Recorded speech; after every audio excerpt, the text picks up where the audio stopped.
जीवा नमस्कार। मैं प्रेसिडेंट नोएडा निधि खेमका स्वागत करती हूँ गवर्नर जी आभा जी का, जी रवि जी का, जी प्रवीण जी का, गवर्निंग बॉडी के सभी मेंबर्स, सभी presidents, vice presidents, secretary and हमारे प्यारे national and international Jiva members का। सर्वप्रथम मैं आग्रह करूंगी कि हम शुरुआत करें जीवा संकल्प से। आप अपना दाहिना हाथ अपनी बाईं तरफ रखें और मेरे पीछे दोहराएं। आत्मनिर्भरता का सपना लिए, आत्मनिर्भरता का सपना लिए हम ग्लोबल इंडियंस ये संकल्प लेते हैं कि हम अपनी चेष्टा अनुसार एक दूसरे को सक्षम बनाते हुए अपने जीवा उद्देश्यों को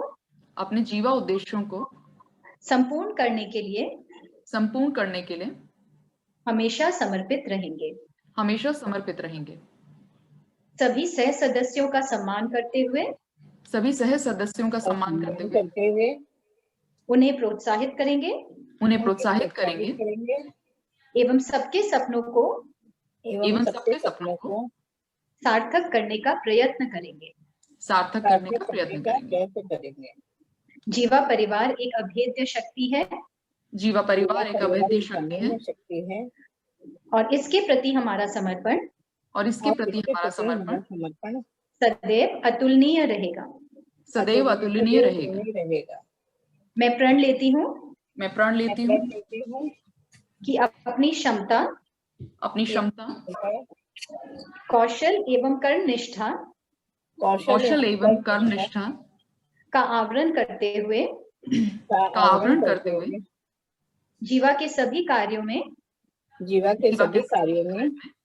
अग्रिम रहूंगी। धन्यवाद। चाय पे चर्चा कार्यक्रम में आप सबका स्वागत है। मार्च 2020 कोविड काल, जैसे हमारी पूरी दुनिया उलट पुलट हो गई हो। नित नई चुनौतियां हमारे सामने प्रकट होने लगी, मगर हम इसको अगर सकारात्मक नजरिए से देखें तो हमें बहुत कुछ सीखने और समझने का मौका भी मिला। Chef, healer, dancer, writer, singer, जो कभी ना सोचा था वैसी प्रतिभाएं हमारे अंदर से उभर कर आई। आज हम मिलेंगे कोविड काल के कुछ अनसंग हीरोज से, जिन्होंने हर मुश्किल का डटकर सामना किया। देर ना करते हुए कार्यक्रम की बागडोर मैं हमारी वाइस प्रेसिडेंट मोनिका चौहान को सौंपती हूँ। Over to Monika Chauhan please.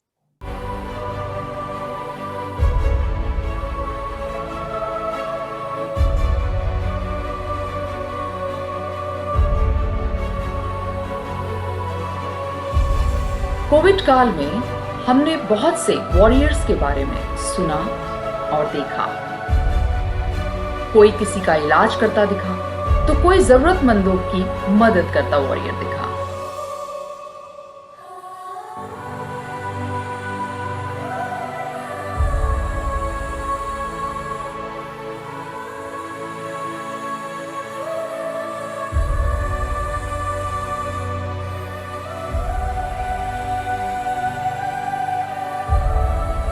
पर इसी समय में एक वॉरियर ऐसा भी था जिसको हम सब देखना भूल गए।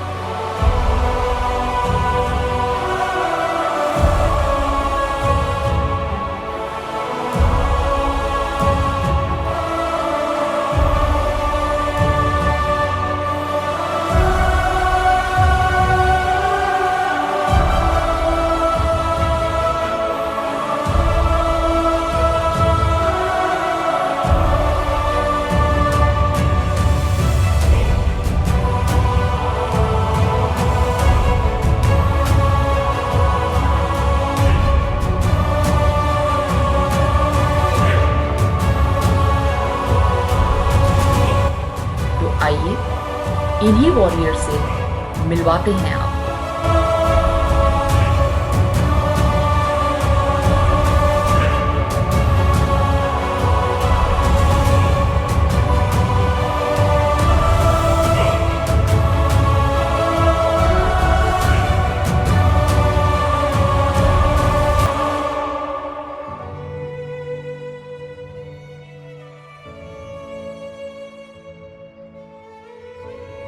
और करते हैं इनके साथ चाय पर चर्चा।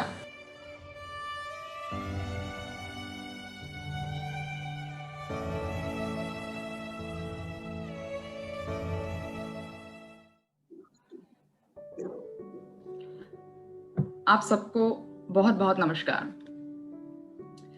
चाय पे चर्चा कार्यक्रम में आपका एक बार फिर से मैं तहे दिल से स्वागत करती हूँ।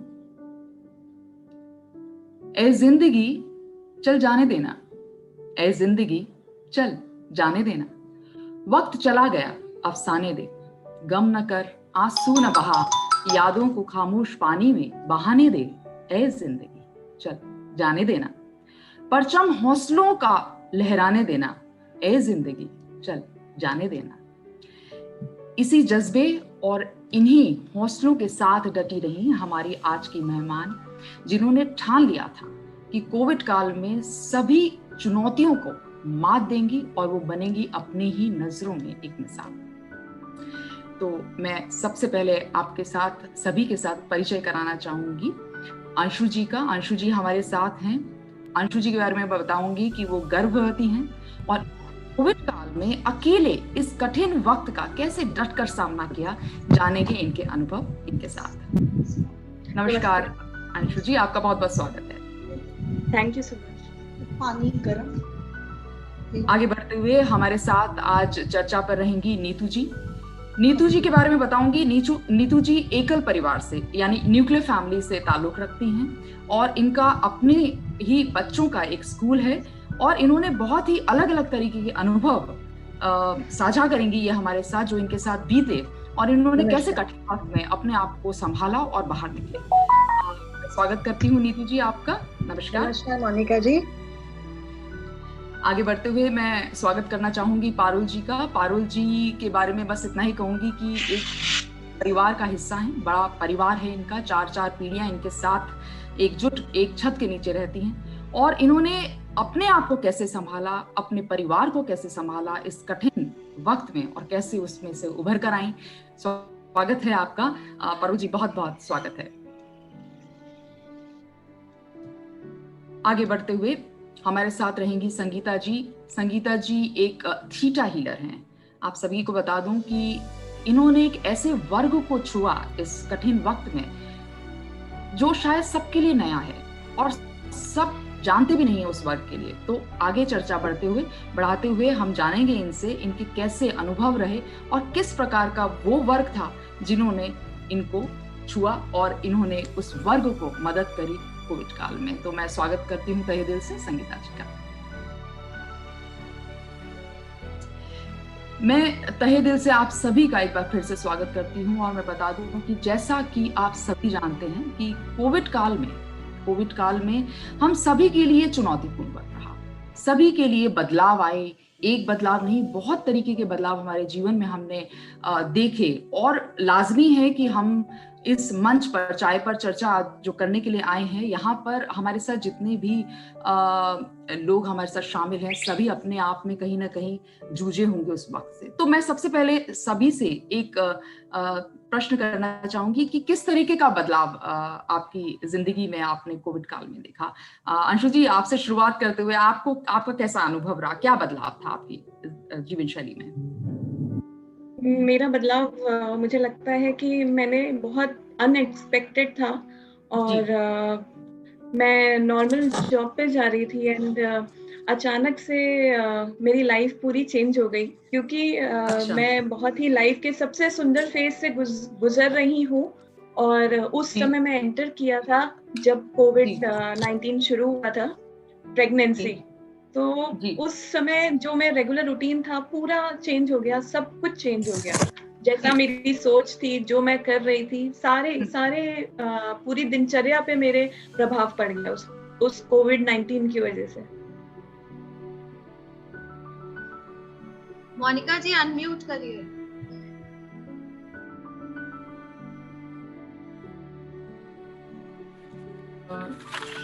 आ रही है आवाज? पहले आई थी। हेलो हेलो, हाँ। तो जैसा कि आपने बताया मैं आगे बढ़ते हुए पूछना चाहूंगी, नीतू जी आपके साथ कैसा अनुभव रहा? आप तो न्यूक्लियर फैमिली में हैं, आप एक स्कूल भी चलाती हैं, तो किस तरीके का बदलाव आपने अनुभव किया है? सबसे पहले तो जीवा परिवार को मेरा नमस्कार।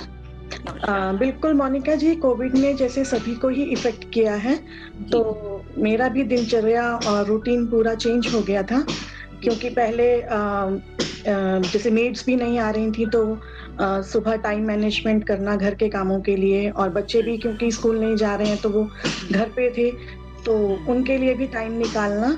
और फिर क्योंकि हमारे स्कूल के बच्चे भी स्कूल नहीं आ रहे हैं और वो अपने अपने नेटिव प्लेस पर, कुछ लोग बच्चे चले गए थे, तो उनको वापस स्कूल में स्कूल से बांधे रखना, तो ये सब चेंजेस मैंने देखे इस टाइम में।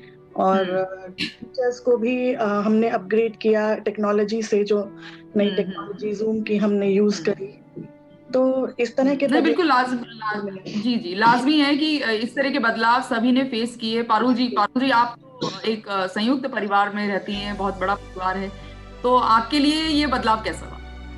हाँ जी, बड़ा चैलेंजिंग था, क्योंकि मेरी डॉटर यहाँ आई हुई थी, उसका एक छोटा बेटा था 1.5 साल का। मेरी मदर इन लॉ है, शी इज 92, तो पूरे ही आप सोचिए 4 जनरेशंस के, किसी का कुछ बन रहा है, किसी का, जो मेरे पास पार्ट टाइमर मेड थी, हमने सबको मना कर दिया, because it was a challenge कि अगर कोई भी बीमारी घर में आती है तो फिर वो सभी को इफेक्ट करेगी, specially my mother in law, she is so old, and even my we are also stepping into becoming senior citizens, तो हेल्थ इज वेल्थ, हेल्थ को अपना सभी को ध्यान रखना था।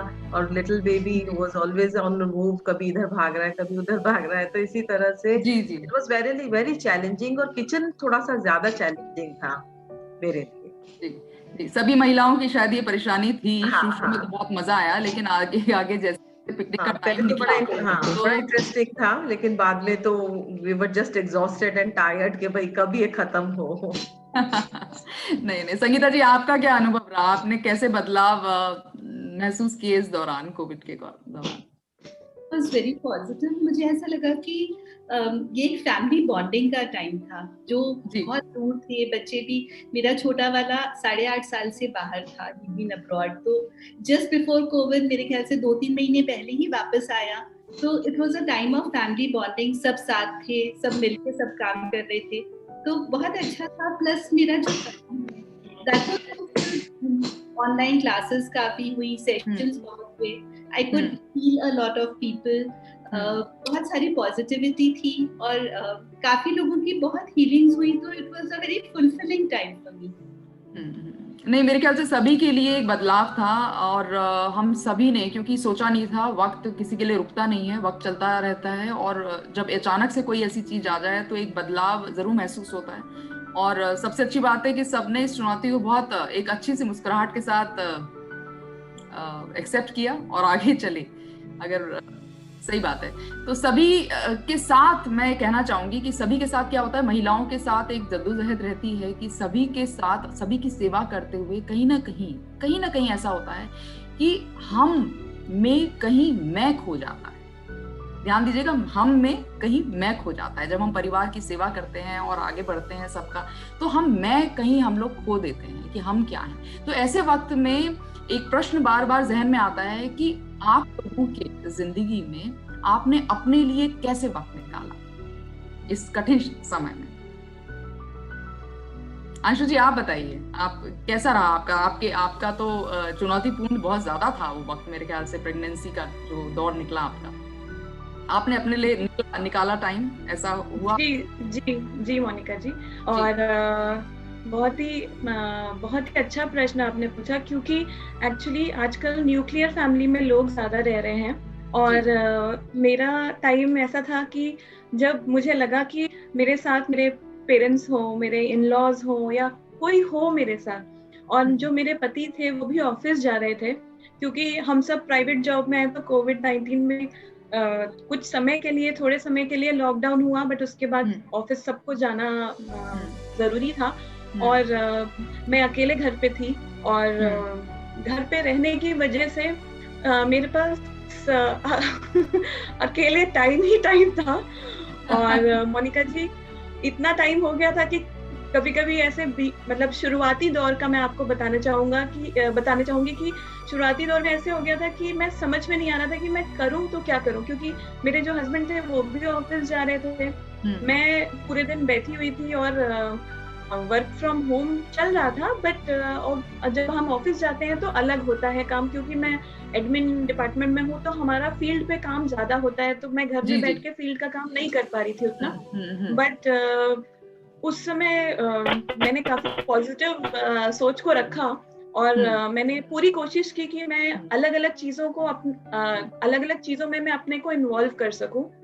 तो नहीं, बिल्कुल ठीक कह रही हैं आप, क्योंकि देखिए मेरे हिसाब से भी हम भी यही सोचते हैं कि किसी भी चीज की आधारशिला अगर सकारात्मक हम लेके चलें तो मेरे ख्याल से मुश्किलें इतनी भी मुश्किल नहीं होती, आसानी से निकल जाती हैं। और जिंदगी की विडंबना है, आपसे बात करके ये महसूस कर रही हूँ कि कभी ज्यादा वक्त भी मुश्किल पैदा कर देता है कि हमारे पास बहुत वक्त है अपने लिए।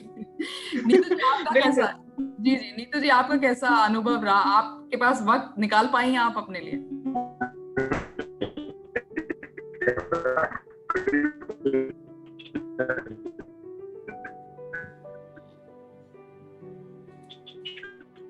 नीतू जी आपकी थोड़ी आवाज क्लियर नहीं आ रही है शायद। मोनिका जी, मुझे लगता है कि थोड़ा सा टाइम मैनेजमेंट की बात होती है, अपने लिए वक्त तो निकल ही आता है। हाँ तो थोड़ा सा टाइम मैनेजमेंट किया। और आप सबको मैं बता दूं, मेरा बेटा अभी 10th में है, तो उसके बोर्ड्स हैं। तो बल्कि मुझे ये चिंता थी कि मतलब मैं स्कूल चली जाऊंगी तो पीछे से बच्चे को भी पता नहीं वो पढ़ेगा नहीं पढ़ेगा, क्योंकि कई बार बच्चे हॉलीडेज ले लेते हैं 10th के बोर्ड में। तो वो एक समस्या मेरी एक तरह से हल हो गई, क्योंकि मैं घर पे ही थी तो मैं अपने बच्चे को भी देख पाई। और मुझे पढ़ाने का बहुत शौक है, अपने दोनों बच्चों को मैंने खुद ही पढ़ाया है। तो मेरे पास काफी टाइम था, जो मेरा मी टाइम भी था, और साथ में मैंने अपने बच्चे को भी पढ़ाया। ये तो बहुत खूब है। मेरे को आप दोनों से बात करके लग रहा है कि सही में ऐसा नहीं होता है कि हम टाइम ना निकाल पाए, वक्त निकालना चाहें तो कहीं से भी निकाल सकते हैं। और अच्छा, मेरे ख्याल से आगे बढ़े हम लोग, है ना। और एक चीज मैंने अपनी फ्रेंड अंजलि गुप्ता जी, जो हमारी जीवा मेंबर भी हैं, उनसे सीखी कि अगर आपके अंदर लगन है तो सुबह 4 बजे उठ के भी आप अपनी लगन पूरी कर सकते हैं। बहुत खूब, आपने याद दिला दिया पिछली बार जो उनसे रूबरू बात हुई थी, तो बहुत अच्छा, मेरे को भी, मुझे खुद में भी अगर आप पूछेंगे तो बहुत अच्छा अनुभव था मेरा भी उनके साथ चर्चा करके कि किस तरह से उन्होंने वक्त निकाला। तो जहाँ वाली बात है। बिल्कुल। तो संगीता जी आपका कैसा रहा, पारुल जी आपका कैसा रहा? पारुल जी तो मेरे संयुक्त परिवार में है, तो आपके तो एक सही में एक चुनौतीपूर्ण रहा होगा कि अपने लिए आप निकाल पाए वक्त। हाँ बिल्कुल, मेरे को एक तो मेरे लिए बहुत अच्छा वो टाइम था, क्योंकि मेरा ग्रैंडसन, जो कि वैसे मेरी डॉटर का बेटा है, मेरे पास रहना कम ही होता है, लेकिन उस दौरान वो मेरे पास था और उसकी जो हरकतें देख के मुझे अपने बच्चों के लिए इतना कभी टाइम नहीं मिला। तो it was a very precious moments and precious memorable time with him, और मुझे बहुत अच्छा लगा। लेकिन हम थक जाते थे, फिर भी अपने लिए भी मैं टाइम निकालती थी। जैसे अभी नीतू ने कहा, जैसे अंजलि का है, हम लोग सब में वो है कि अपने लिए टाइम के लिए हम कुछ भी कॉम्प्रोमाइज नहीं कर सकते। वो आधा एक घंटा, भले आधा घंटा भी ले, लेकिन आधे घंटे में भी हम अपने लिए जरूर टाइम थोड़ा सा निकाला, जस्ट टू रिजुवेनेट आवरसेल्फ। नहीं तो इतना घर का काम करके तो आपको फिर डिप्रेशन हो और कुछ और मन में वो हो, तो इसलिए ये लगता था कि half an hour you must devote on your hobbies, on yourself. Sangeeta ji आपका कैसा रहा? आप बिल्कुल टाइम तो निकाल ही लेते हैं, मतलब इस वक्त आपको ऐसा लगता है कि अब बस बहुत हो गया, तो मैं तो अपने कमरे में जाके बैठ जाती हूँ कि बस अब कोई नहीं आएगा, मुझे अब मुझे अपने लिए टाइम चाहिए। तो एंड सुबह जल्दी उठने की आदत है, तो उस टाइम कोई नहीं उठता, सो दैट 1-1.5-2 घंटा वो सिर्फ मेरा अपना टाइम होता है जो हमेशा होता है। नहीं, बिल्कुल ठीक है। आप सभी से बात करके कहीं ना कहीं ऊर्जा मिल रही है, और जब जितने भी लोग यहाँ उपस्थित हैं उन सबको भी ये महसूस हो रहा होगा कि देखिए एक्सक्यूजेस देना बहुत आसान होता है, लेकिन निकालना चाहें तो हम अपने लिए क्या किसी के लिए भी निकाल सकते हैं। वक्त निकालने वाली लोग चाहिए। तो आप सभी ने इतने कठिन वक्त में भी अपने लिए वक्त निकाला, वो अपने आप में ही एक बड़ी बात थी और जरूरी भी है। दूसरों की सेवा करने से पहले आप थोड़ी सी अपनी सेवा कर लें तो शायद और अच्छी सेवा कर पाएंगे अपने परिवार की। चलिए आगे बढ़ते। मैं एक बात पूछना चाहूंगी पारुल जी आपसे। कहीं ना कहीं जहन में आता है बहुत बड़ा परिवार है, जैसे आपसे चर्चा भी हो रही थी, आपने जिक्र किया कि आप 4 पीढ़ियां हैं आपके साथ। तो लाजमी है बहुत सारे प्रश्न उमड़ते हैं अंदर कि किस तरीके से, क्योंकि वो वक्त ऐसा था जब बहुत ज्यादा चुनौतियां थी, मेड्स थी, सब थे। तो ऐसे में आपके साथ क्या अनुभव रहा, आपने कैसे तालमेल बिठाई? एक्चुअली ना हम जिस इरा में हमारी शादी हुई, हम परिवार में आए, तो हमें शुरू से कुछ कुछ हमारे उसमें संस्कार ऐसे थे, भाई वहीं पे वो करना है। फिर धीरे धीरे जब कंफर्ट जोन में चले जाते हो, यू हैव मोर सर्वेंट्स और मोर, आप थोड़े रिलैक्स होते हो। लेकिन ऐसा नहीं होता कि आप अपनी काबिलियत भूल जाते हो। आपको बर्तन भी मंज रहे हैं, झाड़ू भी लग रही है, और बच्चे के साथ भी वो सब चल रहा है, मदर इन लॉ भी है, तो वो सब चलता रहा। कुछ टाइम लगा मुझे, ऑफकोर्स थक भी जाते थे, अब एज फैक्टर है, उस time we were very young, भागते सब करते थे। लेकिन I always kept myself very active and very much boosted. तो उस वजह से होता, थकावट भी होती थी, लेकिन फिर भी जो काम किया होता था, और फिर ये था कि हमें करना ही है, और उसको हंस के करें तो ज्यादा अच्छा है। नहीं, बिल्कुल ठीक है, आपने जिस तरह से तालमेल बिठाई, और बहुत जरूरी है कि ये समझदारी मेरे ख्याल से हर परिवार में एक जना, सब ना भी करें तो एक जना भी अगर ये समझदारी दिखाए, तो किसी भी प्रकार का आपके जीवन में असर हो, चुनौतियां आए, तो मेरे ख्याल से उसको निकालना इतना भी कठिन नहीं होता जितना हम सोचते हैं। तो आपके परिवार में कौन कौन है, मतलब मेरी हाँ, मैं जब मेरी मैरिज हुई तो मेरी 3 सिस्टर इन लॉज है, एक की मैरिज नहीं हुई थी, वो भी मेरी शादी के 3 साल बाद हुई थी।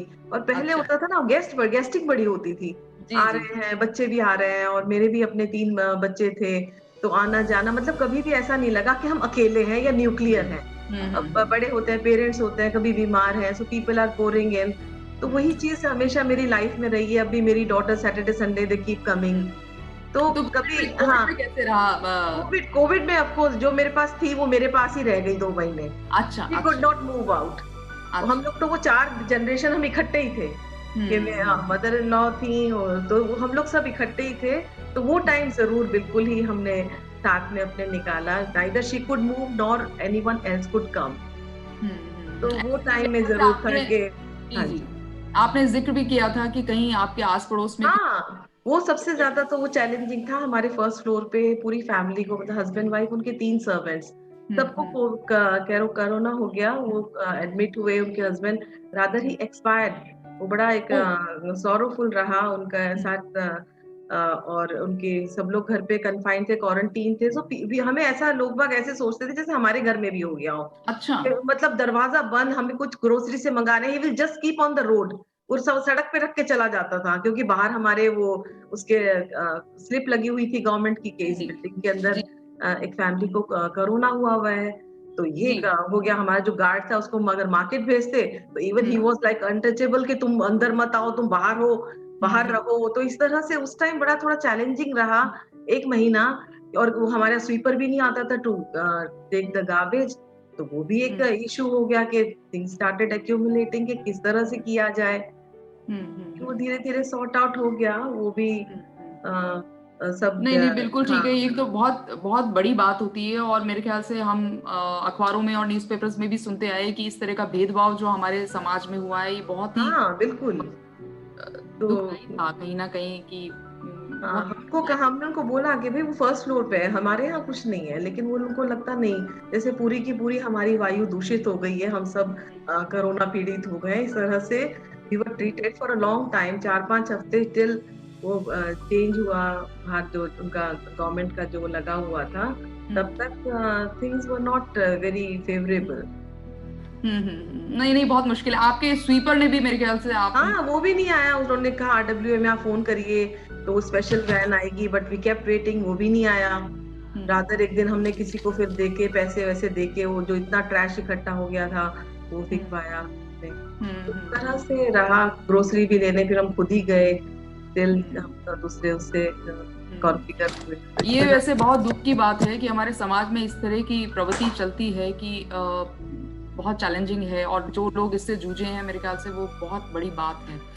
तो पारुल जी, अंशु जी, आपका जो दौर था, देखिए हम सब जो यहाँ हैं संयुक्त फैमिली में हैं, संयुक्त परिवार से हैं, बड़े परिवार से हैं, कोई न्यूक्लियर फैमिली से। आपका तो अनुभव मुझे सबसे ज्यादा अलग लगा, भिन्न लगा, क्योंकि आप प्रेगनेंसी आपकी उस दौरान रही, और प्रेगनेंसी एक ऐसा वक्त होता है जब आपको बड़े बुजुर्गों का, लोगों का साथ चाहिए होता है, और कहीं ना कहीं वो बहुत जरूरी होता है, दोस्त चाहिए आपको। तो ऐसे में आप और आपके पति, तो आपका किस तरीके से आपने इस दौर को निकाला, आपका क्या अनुभव?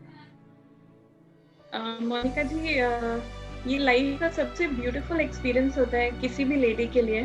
और हमने प्लान किया था, बट जब एक्चुअली में फर्स्ट 2 months 3 months पता भी नहीं चल पाया। मैं मैराथन भाग रही थी, और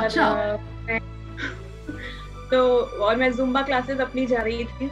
एंड बोलते हैं ना, जब भगवान की मर्जी होती है तो उसके आगे फिर हम सर झुकाते हैं सब लोग।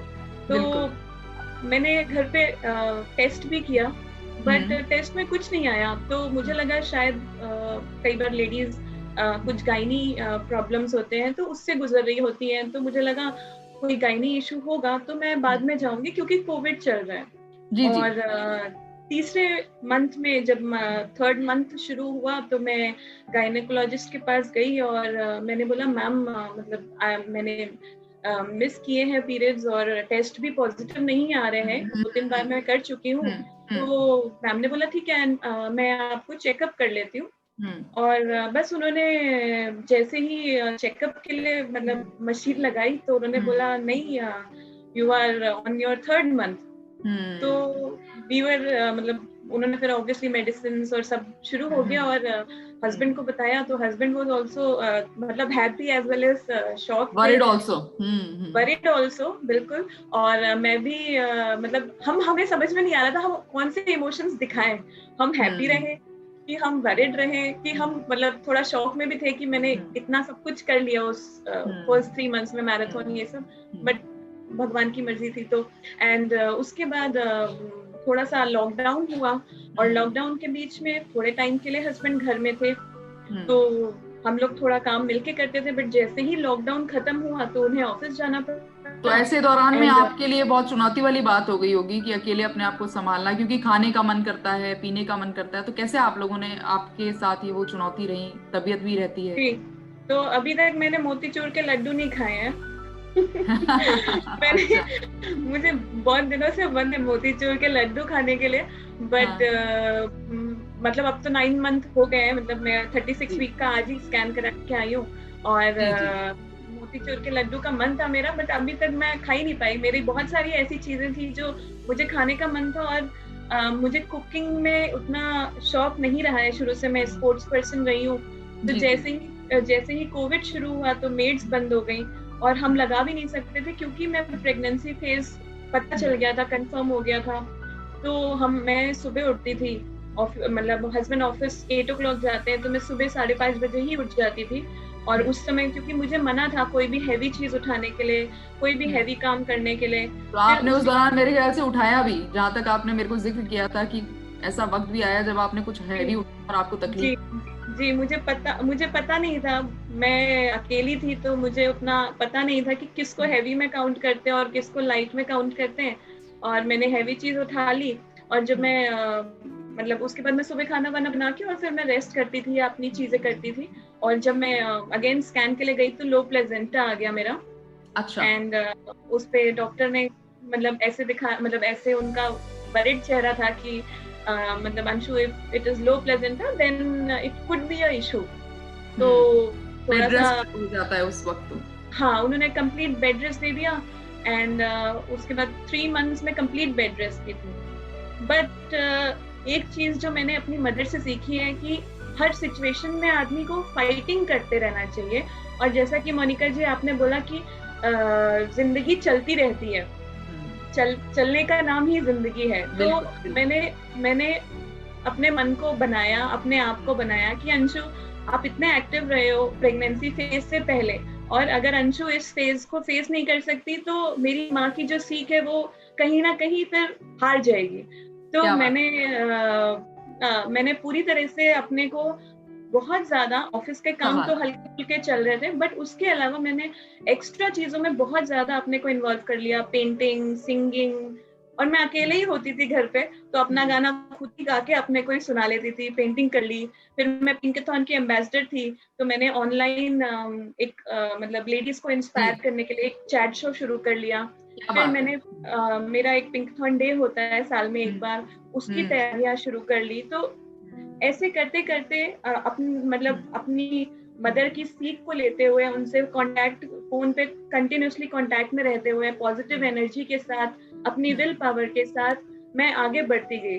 और आज मैं खुश हूँ ये कहते हुए कि उस फेज को मैंने पार किया है। और जबकि मेरे पास कोई बड़ा नहीं था, जब मुझे लगता था कि हाँ नहीं, मुझे ना अभी कोई चाहिए सर को ऐसे सहलाने के लिए कि नहीं बेटा सब ठीक हो जाएगा, कोई नहीं, तबीयत ठीक हो जाएगी। बट कोई बात नहीं है तो कोई बात नहीं, बट वो पास हो गया है फेज। एंड बिल्कुल देखिए मैं जी बोलिए। हाँ, तो बताइए, आप बताइए। नहीं, मैं बस यही आपकी सुनते सुनते मैं बह गई इमोशंस में। मैं यही सोच रही थी कि अगर आप इस लेवल पे सोचें, और देखिए कई बार क्या होता है कि कठिन वक्त में हमें बड़े लोग, बड़े बुजुर्ग जो होते हैं बहुत ज्ञान देते हैं, लेकिन हमें पता नहीं होता, वो उस टाइम हम ऐसे ही अनसुना कर देते हैं। अभी आपने जैसे जिक्र किया, आपकी माँ ने आपकी सीख दी, और देखिए वहाँ कोविड में एक बहुत चुनौतीपूर्ण जो वक्त था, वो तो सबके लिए था, दुनिया के लिए, लेकिन आप गर्भवती थी और उस वक्त आपको वो जो बड़ों की सीख आई, काम आई, और आपने उसके ऊपर अमल किया, वो बहुत बड़ी बात थी। तो मैं कहूंगी कि आपने सच में जंग जीत ली, और अब तो मुबारक है, अब मोतीचूर का लड्डू भी खाने को मिले आपको। जी, और आप सभी को खिलाऊंगी, अपनी जीवा फैमिली। अरे हाँ, बिल्कुल, हम बिल्कुल इंतजार करेंगे इस शुभ घड़ी का। आपसे बात करते करते एक बात याद आ रही थी, नीतू जी से भी अभी जिक्र हो रहा था मेरा कि नीतू जी का स्कूल है, और उन्होंने कई ऐसी इंसिडेंट्स थे, ऐसी कई चीजें थी जो उन्होंने मेरे साथ चर्चा में बताई उन्होंने। तो मैं चाहूंगी कि वो अपने बारे में बताएं कि वो कौन से पल थे, और क्योंकि वो न्यूक्लियर फैमिली में पति भी थी, और उनके साथ कैसा बीता। नीतू जी, आप जरा साझा करें। बिल्कुल। सबसे पहले तो क्योंकि स्कूल है तो बच्चों को शिक्षा देना हमारा काम है, लेकिन क्योंकि कोविड टाइम था तो बच्चे स्कूल नहीं आ पा रहे थे, और उससे भी बड़ी बात कि टीचर्स कैसे शिक्षा बच्चों तक पहुंचाएं, तो उसके लिए जूम क्लासेस हमने एकदम से स्टार्ट की। पहले उन्हें टीचर्स को मैंने क्लासेस देकर, जूम पर ही क्लासेस देकर उनको सिखाया कि कैसे जूम को हमने लोड करना है, कैसे उसमें शेयर स्क्रीन करना है, क्योंकि बुक्स वगैरह बच्चों के पास, किसी के पास थी, किसी के पास नहीं थी। हालांकि हमने काफी कोशिश की कि कोरियर करके भी उनके नेटिव प्लेस तक हम बुक्स बच्चों को भिजवा सकें। अच्छा। हाँ जी। और फिर इस तरह से हमने जूम क्लासेस टीचर्स के थ्रू स्टार्ट की। टीचर्स ने भी बहुत हिम्मत दिखाई, एक अपने पैटर्न को छोड़कर एक नए पैटर्न को अपनाना इतने कम समय में, वो भी एक बहुत बड़ी बात होती है। बट हम उन्हें प्रोत्साहित करते गए और वो भी सीखते गए। और टीचर्स तो जूम पे बहुत किस तरह से अनुभव था आपका, मतलब आपने बच्चों, मतलब टीचर्स को वही, क्योंकि हाँ ये बात भी सही है कि वो उस दौरान, क्योंकि सबके लिए बहुत नया था क्लासरूम में पढ़ाना और जूम पे पढ़ाना, तो वो सबको आपने ही दी। जी बिल्कुल, जूम मैंने सिखाया टीचर्स को।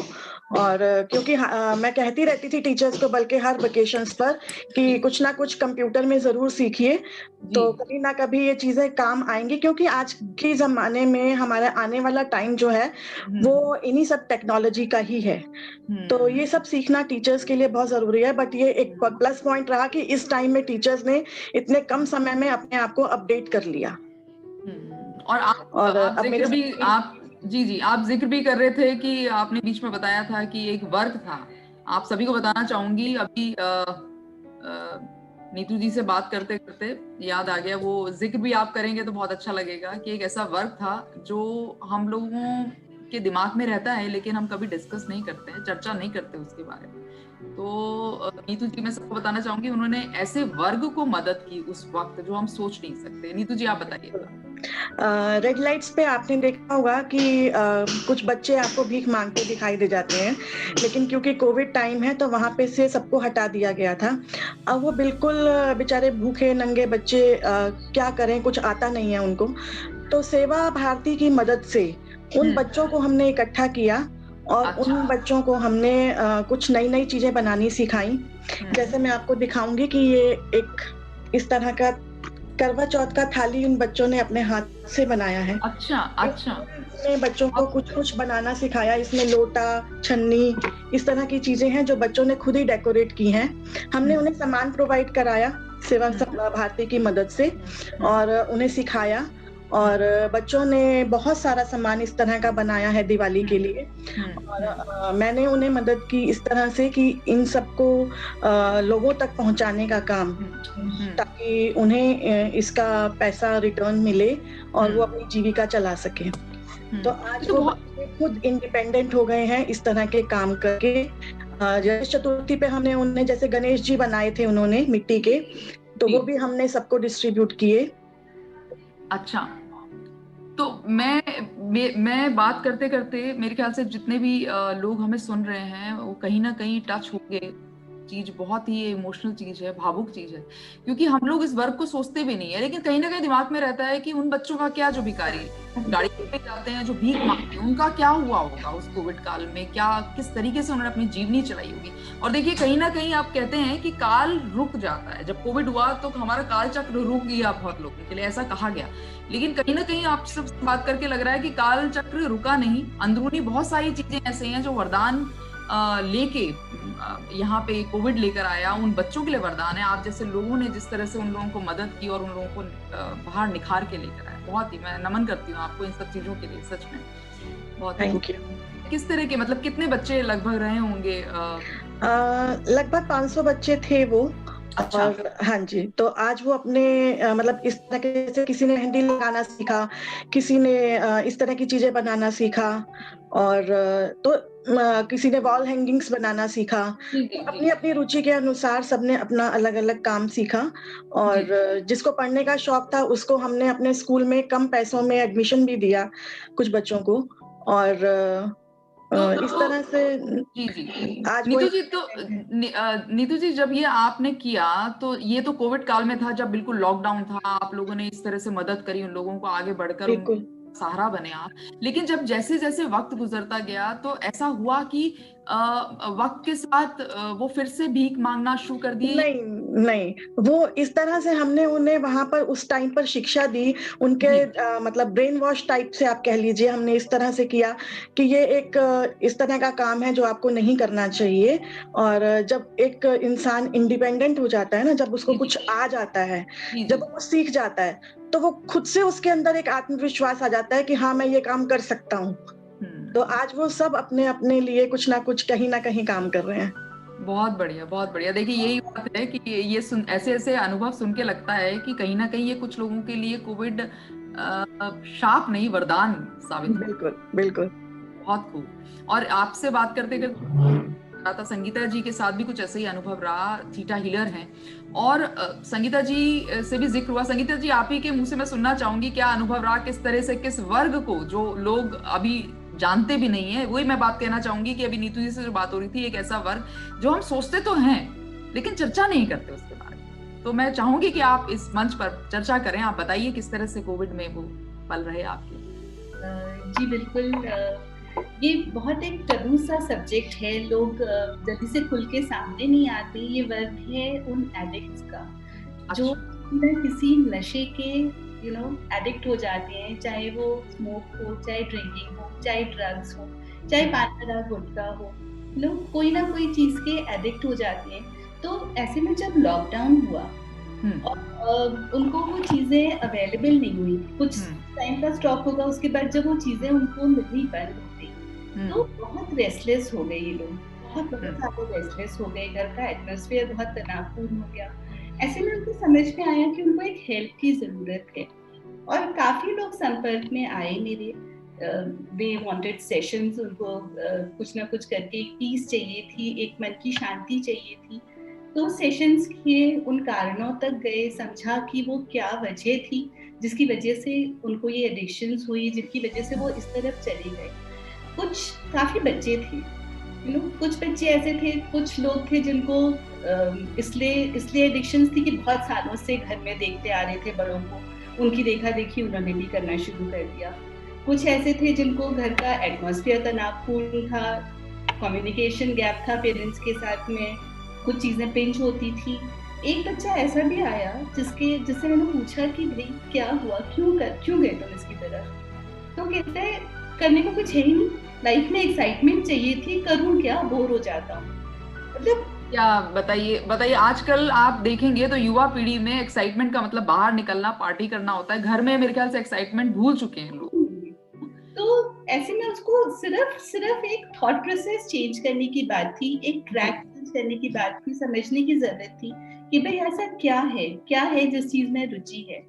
तो बातें करते करते पता चला कि उसको म्यूजिक का बहुत शौक था, समझाया उसको, ऑनलाइन उसने गिटार क्लासेस ज्वाइन करी और आज बहुत खुश है।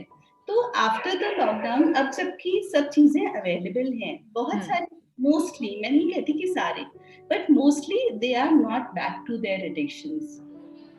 एक बच्चा मतलब उस लोगों से उस वक्त से निकल आए निकल आए, सेशन से, थॉट प्रोसेस चेंज करने से, थोड़ा सा मेडिटेशन सिखा के, थोड़ा वो करके काफी लोग उस चीज से बाहर निकल गए। एक आर्मी के ब्रिगेडियर थे, 35 से he was a chain smoker. अच्छा। और उनको कोविड हुआ तो ही केम फॉर हीलिंग्स। जब हीलिंग्स करी तो you know with that he उनके लंग्स में इफेक्ट था। मैंने कहा आपको स्मोक छोड़नी पड़ेगी। बोले नहीं, मेरी जिंदगी है, मैं कैसे छोड़ूं।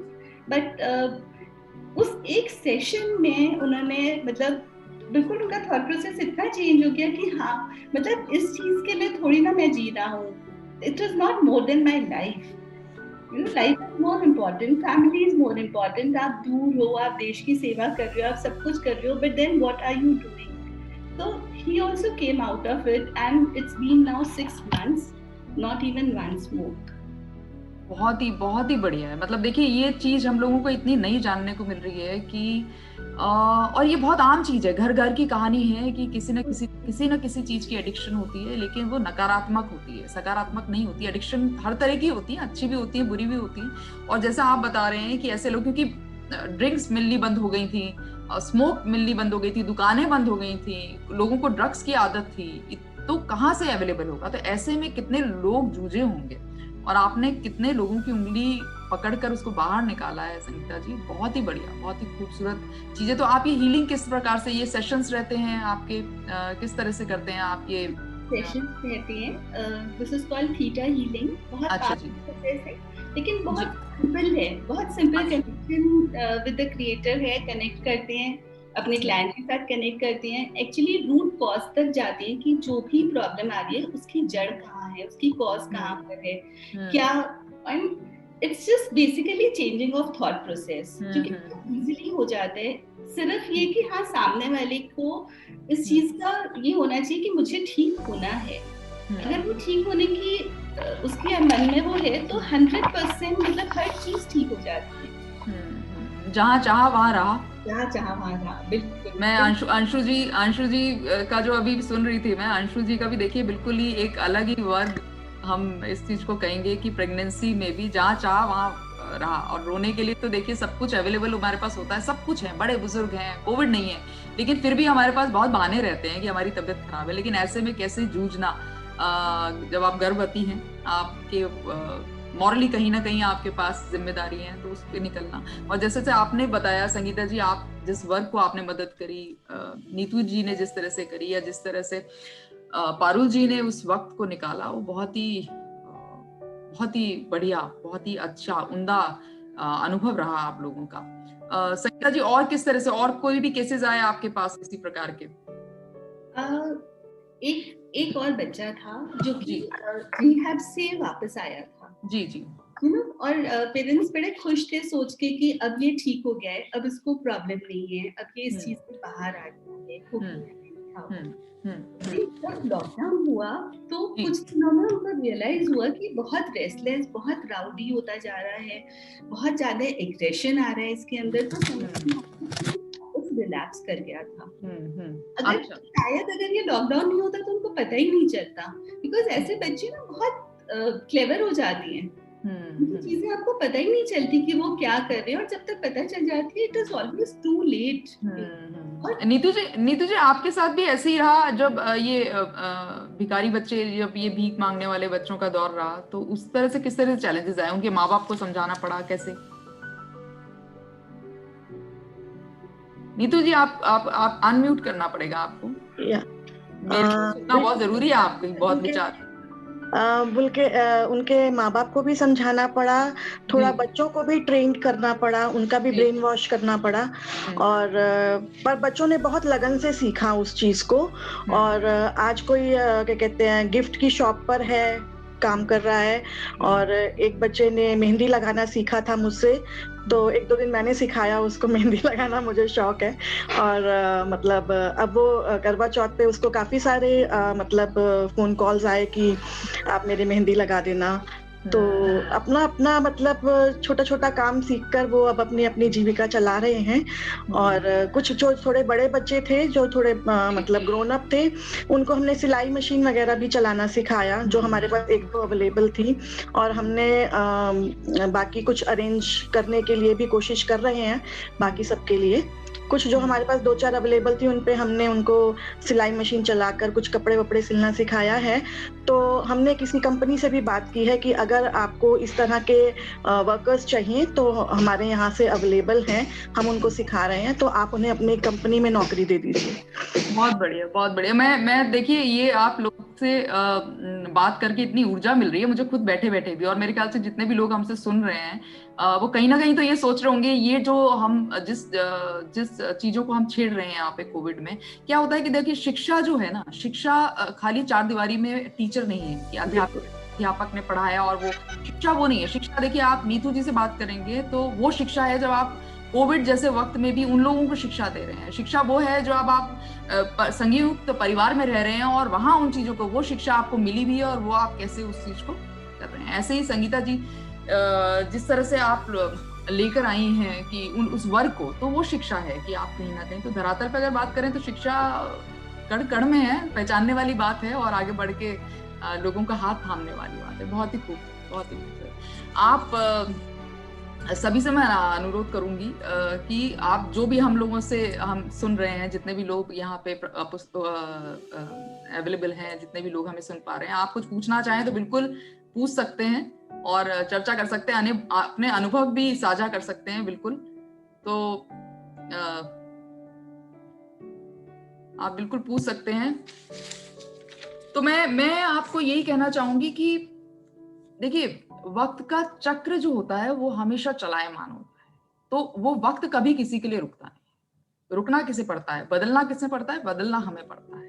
तो अगर हम वक्त के साथ चुनौतियों को हिम्मत से और अपने हौसलों से सामना करेंगे तो कहीं ना कहीं हम उस वक्त से गुजर जाते हैं। और कोविड काल अगर कहें तो कोविड एक ऐसा है जो हम सभी के लिए चुनौतीपूर्ण था। और चुनौतीपूर्ण भी क्या, आप समझिए कि ऐसा नहीं है कि आप वॉरियर नहीं है यहाँ पे। ये जो प्रतिभाएं हम लेकर आए हैं इस मंच पे, इनके अलावा भी सारी प्रतिभाएं, हम हैं, मैं खुद हूँ, आप हैं, जितने भी लोग यहाँ उपस्थित हैं, सभी अपने आप में वॉरियर्स हैं। हमने कहीं ना कहीं उस चीजों का एक हिम्मत रखकर सामना किया है। लेकिन इसी तरह से हम जिंदगी में बढ़ते रहें और आगे बढ़ते रहें तो मेरे ख्याल से उससे कोई बात बड़ी नहीं होती। और सबसे बड़ी बात है कि मैं ये कहती हूँ इस मंच से हमें सीखने को मिल रहा है कि हम इतने बड़े मुश्किल वक्त में भी अगर लोगों का सहारा बने, उनको कहीं ना कहीं हिम्मत दें, तो इससे बड़ी कोई बात नहीं होती। मैं नमन करती हूँ आप सबको, जितने भी लोग यहाँ पे हैं। बहुत ही खूबसूरत चीज है, बहुत ही। तो चलते चलते देखिए जितना सीरियस टॉपिक होता है उतना मजा नहीं आता है ना। तो मैं आखिरी में मैंने कुछ तैयार किया आप लोगों के लिए, तो मैं आपको सिर्फ इतना बताना चाहूंगी कि मैं एक आपने देखा होगा कॉफी विद करण, तो मैं वहीं से एक रैपिड फायर लेकर आई हूँ। तो मैं बताना चाहूंगी कि आपसे मैं एक एक करके प्रश्न पूछूंगी और आपको कुछ सेकंड्स दूंगी उसको बात करने के लिए, तो आप उसका जवाब दीजिएगा। तो अंशु जी आप तैयार होइए, आप तैयार हैं? मैं आपसे पूछ सकती हूँ कुछ? अच्छा, तो आप सोचिएगा मत, फटाफट से जवाब दीजिएगा, है ना। तो कौन सी एक ऐसी चीज है जो कोविड काल में आप नहीं बदलना चाहती थी? मैं चाहती हूँ कि प्रेगनेंसी तो नहीं बोलूंगी दोबारा, इतनी जल्दी नहीं चाहिए मुझे। बट मैं ये बोलूंगी कि वो जो टाइम है जब पूरा लॉकडाउन था और सब कुछ बंद था और मैं मतलब हस्बैंड थे घर में और हमारी मतलब मेरी शादी को 1 ही साल हुआ है, तो म्यूचुअल अंडरस्टैंडिंग जो हमारी बनी और जो हम एक दूसरे को समझे, क्योंकि मेरी अरेंज मैरिज हुई है, तो वो वहाँ पे फेज एकदम फ्रीज हो जाए, बस मैं ये चाहती। क्या बात है, क्या खूबसूरत। चलिए बहुत बढ़िया। और अगर मैं आपसे फटाफट ये पूछूं कि आपका जब वो लड्डू आपको मिलेगा और आपके सौभाग्यपूर्ण आपके हाथ में आपका बच्चा आएगा, तो आने वाले वक्त में आप फटाफट दीजिएगा, मुझे एक्सप्लेनेशन नहीं चाहिए, मुझे एक वर्ड में चाहिए। अच्छा ठीक है। जी बोलिए। डायपर कौन बदलने वाला ना? डायपर हस्बैंड बदलेंगे। अरे वाह, क्या बात है। यही एक्सपेक्ट कर रही थी और यही होना चाहिए मेरे ख्याल से, नहीं? Okay okay okay. वो नाइट राइजर है इसलिए मैंने फिर भी दे दिया है। हाँ, नहीं ऐसा होना भी चाहिए। पारुल जी, आप पे आती हूँ मैं। हाँ जी, हाँ जी। कोविड काल में आप ऐसी कोई एक चीज जो आप नहीं बदलना चाहेंगी?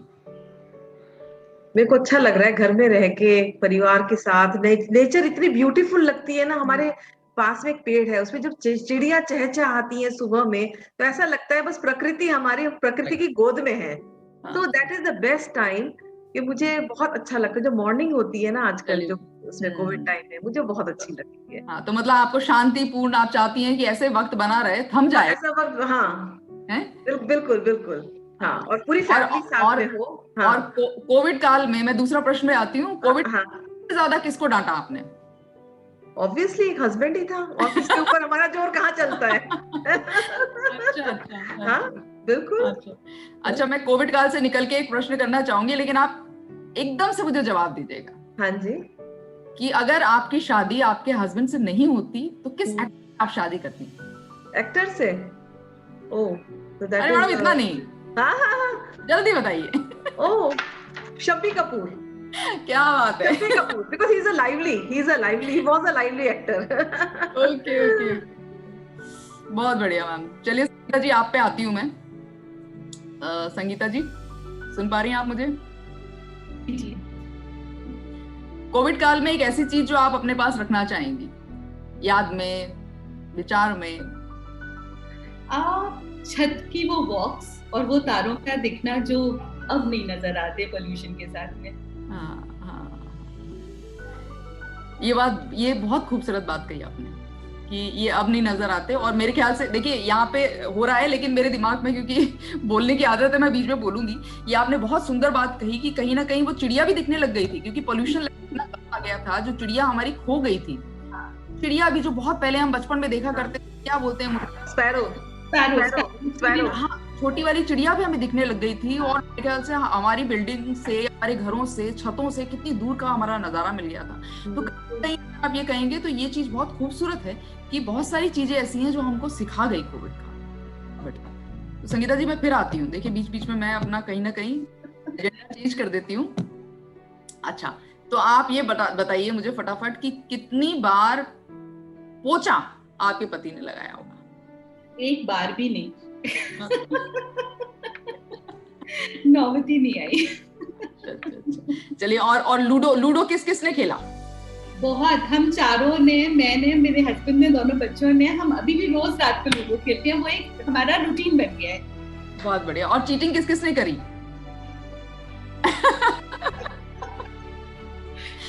मजा ही नहीं आता।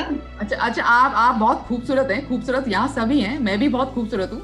लेकिन आपको देख के ज़हन में एक प्रश्न आ रहा है कि आप ये बताइए कि किस एक्ट्रेस से आपका चेहरा मिलता है? आप कहाँ रिजेंबल करती हैं? बताइए ना। मुझे नहीं लगता कि किसी से भी मिलता है। अच्छा, आप किससे शादी करना चाहती हैं अगर आप किसी एक्टर से करती हैं तो? मैं अपने पति से बहुत खुश हूँ। ये भी सही है। चेंज नहीं करना चाहती। चलिए बहुत बढ़िया। मेरे को मैसेज आ रहे हैं कि सब लोगों ने मेरे ख्याल से लूडो खेली है और बहुत मजा किया है, और बहुत सारे ऐसे धूल मिट्टी पड़े हुए खेल हमारे सामने आ गए जो शायद मैंने बचपन में खेले थे। हमारा बचपन कहीं ना कहीं कोविड ने जिंदा कर ही दिया है ना। तो अब मैं आगे बढ़ते हुए आऊंगी नीतू जी पे। नीतू जी, और आपसे पूछेंगे हम, आप भी बताइए कि सबसे आप कोविड काल में एक ऐसी चीज जो अपने साथ रखेंगी हमेशा, ऐसी याद जो आप हमेशा रखेंगी अपने साथ। बिल्कुल, ऐसे तो वैसे बहुत सारे मोमेंट्स हैं, लेकिन जो बच्चों को हम कहते रहते थे कि बेटा ये कर दो वो कर दो, तो वो नहीं ध्यान देते थे। बट कोविड में उन सबको पता था कि मम्मी के ऊपर बहुत काम है और स्कूल भी देखना है, तो मतलब सभी ने आगे बढ़ के जो मदद की अपने आप से कि मम्मी ये मैं कर देता हूँ, हस्बैंड भी बोले कि अच्छा ये मैं कर देता हूँ, ये मैं उठा देता हूँ। तो वो मोमेंट्स मुझे बहुत मतलब प्रिय हैं, मैं उन्हें अपने पास रखना चाहूंगी। देखिए, सब मेरे को अभी मैसेज लिख रहे हैं कि हमने लेट नाइट 2 बजे तक शेड्यूल, हमने ऐसा किया, हम खेलते रहे और रात को कॉफी पीने का वक्त कहाँ मिलता था किसी के साथ। तो स्कूल जाने की जल्दी है ना, और पैकिंग करने की जल्दी, तो मेरे ख्याल से शेड्यूल जो हटा हमारा, बहुत मजेदार टाइम रहा। वक्त तो शुरू का तो बहुत ही अच्छा रहा मेरे ख्याल से। तो आप क्योंकि आप टीचर हैं, तो मेरे जहन में, क्योंकि हम भी बच्चे रहे हैं, हमने ही पढ़ाई की है, तो मैं चाहूंगी कि अगर आपको मौका मिले एक सब्जेक्ट इरेज करने का, तो आप कौन सा करेंगे? इरेज करने का मेरे को तो कोई ऐसा नहीं मैम, करना तो पड़ेगा। आज आप मुझे इसका जवाब तो देंगी। इरेज करने का तो मुझे सोशल स्टडी लगता है कि एक सब्जेक्ट इरेज होना चाहिए। अच्छा, क्यों होना चाहिए भाई? मैं जिक्र करना चाहूंगी क्यों होना चाहिए।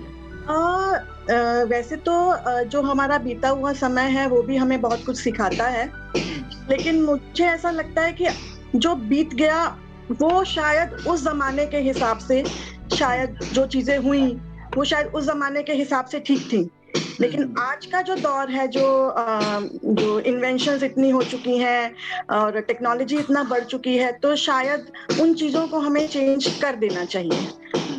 वो घिसी पिटी चीजों को बार बार याद करना, या मतलब ये आपने बिल्कुल सही कहा कि कहीं ना कहीं ये एक बहुत ऐसा मुद्दा है कि सोशल स्टडीज जो हिस्ट्री हो गई है वो भी मायने रखती है, लेकिन तो मेरे ख्याल से अब बदल ही चुका है। तो अभी रवि जी मैसेज कर रहे हैं कि वो आपके स्कूल में भर्ती होने वाले हैं, क्योंकि उनको सोशल स्टडीज पसंद नहीं है। अच्छा, कॉफी किसने बनाई और आटा किसने गूंदा? फटाफट से। मैंने। आपने गूंदा? हाँ, सच बताइएगा। नहीं, कॉफी क्योंकि सबको मेरे हाथ की कॉफी पसंद है, और आटा अगर किसी को बोलूंगी तो कोई पतला कर देगा और टाइट कर देगा। हाँ, नहीं सही है। मेरे घर में तो मैडम आटा मैंने नहीं गूंदा। मुझे किसने गूंदा बताइए? मेरी मशीन ने, मेरे पास मशीन। चलिए, बहुत खूबसूरत मैम, आप सभी से इतना अच्छा अनुभव, इतना अच्छा महसूस कर रही हूँ मैं भी, और मैं उम्मीद करती हूँ कि जितने भी लोग यहाँ पे हमारे साथ हैं और जितने भी लोग हमें लाइव देख रहे हैं, उन सभी को बहुत अच्छा लगा होगा। कुछ ना कुछ तो हम सीख के जाएंगे। और मैं बात आखिरी में यही कहना चाहूंगी सबसे कि कहीं ना कहीं हम सबके जहन में होता है कि वक्त किसी के लिए रुकता नहीं है, वक्त चलायमान होता है, हमें उसके लिए हमेशा तैयार रहना चाहिए, क्योंकि वक्त का फेर जब फेरता है तो कुछ भी जिंदगी में हो सकता है। तो हम सभी अपने आप में वॉरियर्स हैं, जितनी महिलाएं हैं, जितने बच्चे हैं, जितने पुरुष हैं और जितने लोग हैं, सब इस कठिन वक्त में अपने आप में खुद में मिसाल हैं, वॉरियर्स हैं, और आप सभी को मैं नमन करती हूँ। बहुत बहुत शुक्रिया, बहुत बहुत शुक्रिया मैम। आगे बढ़ते हुए मैम, मैं चाहूंगी कि कार्यक्रम की बागडोर हमारी नोएडा जोन की सेक्रेटरी बीनू जी को देना चाहूंगी, और उससे पहले मैं ये चाहूंगी, अगर कोई प्रश्न करना चाह रहा है मैम से, किसी से भी, तो वो बिल्कुल सामने आके पूछ सकते हैं, अपने आप को अनम्यूट भी कर सकते हैं और पूछ सकते हैं। मोनिका जी, बीनू जी, निधि मैम जी, मुझे कुछ बोलना था। मैं ये बस बोलना चाहती थी कि थैंक यू, आपने हम सभी को बुलाया। और वैसे बहुत सारे लोग हैं ऐसे कोविड में, जो जैसा कि आपने बोला कि बहुत सारे लोग हैं जिन्होंने बहुत अलग अलग सिचुएशंस हैंडल किए, और आज जब ये बातचीत हुई और आपने इतने अच्छे से आप पूरे ग्रुप को इतने अच्छे से, मुझे अंदर से बहुत एनर्जी मेरी डबल ट्रिपल हो गई है नीतू मैम का सुन के, संगीता मैम का सुन के, और पारुल मैम का सुन के, और जो मोटिवेशनल मैसेजेस आ रहे हैं, तो एनर्जी लेवल सीरियसली और ज्यादा बढ़ चुकी है। एंड थैंक यू आपकी टीम को। God bless you Anshu. बहुत बहुत शुक्रिया मैम, आप सभी का बहुत बहुत शुक्रिया। और मैं सच बताऊंगी, ये एक ऐसा मंच हम लोग लेकर आए हैं, चाय पे चर्चा, जहां हम कोशिश करते हैं कि महिलाओं की अंदरूनी चीजें जो है वो निकल कर आए, एक मंच मिले, क्योंकि बहुत बड़े जो नाम होते हैं उनकी तो चर्चा करते ही हैं, किरण बेदी होगी या और भी लोग हैं जिनसे हम प्रभावित होते हैं, उनकी कहानियां, जीवनियां पढ़ते हैं, लेकिन हमारी समाज में बहुत सारी ऐसी महिलाएं हैं, हम सब खुद में अपने एक में मिसाल हैं, तो उनको निकालने की कोशिश हमने छोटी सी कोशिश की है जीवा के जरिए इस मंच पे लाने की, और आगे भी हम ऐसी कोशिश करते रहेंगे। आपका बहुत बहुत शुक्रिया। तो आगे बढ़ते हुए मैं चाहूंगी कि बीनू जी, आप हमारी नोएडा जोन की सेक्रेटरी हैं, आगे की कार्यक्रम की बागडोर संभालें। बीनू जी। धन्यवाद जय मोनिका जी। आपने बातों ही बातों में हमें बहुत कुछ सिखा दिया कि इस कोविड काल में हर किसी की जिंदगी का अलग तजुर्बा रहा है। कोई अपनी मुश्किलों से जूझ रहा था, तो कोई इस मुश्किलों से जूझते हुए लोगों की मदद करने के लिए आगे बढ़ रहा था, और ऐसे लोगों का आभार व्यक्त करने के लिए कई बार हमारे पास शब्द भी नहीं होते। तो इस तरह से हम सभी वॉरियर्स हुए इस कोविड काल में। तो मैं अपने दर्शकों से चाहूँगी कि जो भी कोई अपना अनुभव साझा करना चाहता है, वो अपनी वीडियो क्लिपिंग बना के हमारे फेसबुक पेज पर, जिसका नाम है जीवा कनेक्ट, उस पर पोस्ट करें, #चाय पे चर्चा, #जीवागिरी के साथ उसको टैग करना ना भूलें। और अब मैं अपनी गवर्नर बॉडी की मेंबर जीआई मीना जी से चाहूँगी, दरखास्त करना चाहूँगी कि वो इस प्रोग्राम के बारे में अपने विचार व्यक्त करें। मीना जी। Thank you Binu. और जिस तरह का आपने बताया कि कोविड के काल में आपने क्या क्या किया, और अकेले रहते हुए अंशु ने इतना बढ़िया से अपने आप को संभाला और अपनी प्रेगनेंसी को संभाला, और ये तो बहुत सराहनीय बात है। और नेचुरल ये भी होता है कि भाई जब हम प्रेग्नेंट होते हैं तो हमारे खाने पीने का भी ध्यान कोई रखे, वो काम हमारे सास या हमारी मम्मी ही कर पाती है, और इसके पास कोई भी नहीं था। और इस पीरियड में इसने अपने आप को संभाला और काम करते हुए संभाला। ये अपने आप में बहुत बड़ी उपलब्धि है, जो कोविड होते हुए भी, मतलब कोविड ही अपने आप में बहुत बड़ी परेशानी थी, और उसके बाद में ये जो प्रेग्नेंट हुई उस काल में, तो वो एक बहुत बड़ी उपलब्धि है एक तरीके से। इसके लिए वी शुड गिव और संगीता जी ने तो मुझे लगता है कितनों की लाइफ बदल दी, जो बहुत ही सराहनीय काम है। और मैं एक बात बोलना चाहती हूँ कि बीत जाती है जिंदगी ये ढूंढने में कि ढूंढना क्या है। किसी को ये भी नहीं पता है कि मुझे क्या चाहिए लाइफ में, जबकि मालूम नहीं है ये भी कि जो मिला है उसका करना क्या है। उन्होंने सबको एक रास्ता दिखाया, नीतू जी ने और संगीता जी ने एक रास्ता दिखाया कि आपको क्या करना है। कितने बच्चों की और कितने लोगों की मतलब लाइफ बना दी। ये बहुत ही सराहनीय बात है, जो इस कोविड काल में मुझे लगता है सबने कुछ न कुछ तो किया ही है। कोई अपने आप से हारा नहीं है और गिर के कोई भी उठा ही है, जो बहुत ही अच्छी बात है। और थैंक्स टू मोनिका कि जीवा कनेक्ट की तरफ से और चाय की चर्चा, मतलब इतनी सौम्य सरल मीठी आवाज की धनी मोनिका काबिले तारीफ हो, और इस आपदा की घड़ी में सबको एहसास कराया कि हम किस पल से गुजरे थे और अब हम कैसे हैं, और धीरे धीरे हम अपने आप को संभालते गए। चाहे हम न्यूक्लियर फैमिली में हो, चाहे हम अलग से रह रहे हो, चाहे कैसे भी रह रहे हो, लेकिन सबने अपने आप को संभाला है और बहुत जोश के साथ सब आगे बढ़ रही हैं। और हम यही उम्मीद करते हैं कि अब अंशु भी हमें बहुत अच्छी खबर देगी, और मोतीचूर के लड्डू हमारे जीवा की तरफ से 2-3 डब्बे हम तुम्हें पहुंचा देंगे, जो तुम खाना और अपनी मन की मुराद पूरी करना बहुत ही बढ़िया से। और कीप इट अप संगीता, अपने इस काम को, नीतू और संगीता आप लोग रुकने मत देना, इस काम को आगे बढ़ाते रहना। हमारा यही मकसद है कि हम कितनों की लाइफ बनाएं अपने।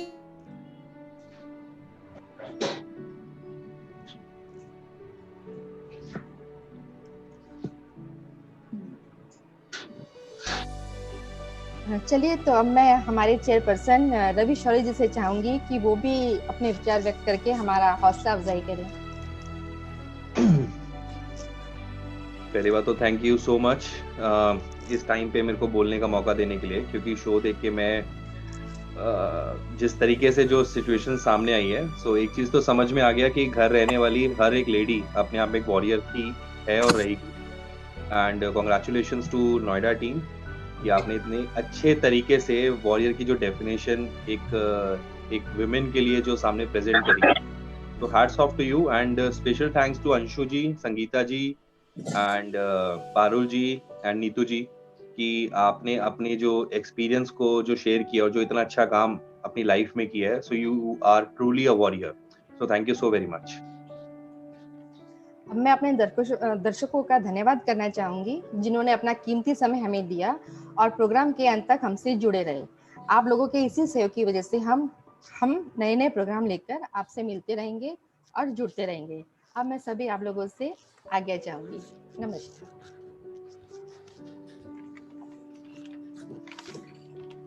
Thank you so much, everybody. Thank you. Thank you.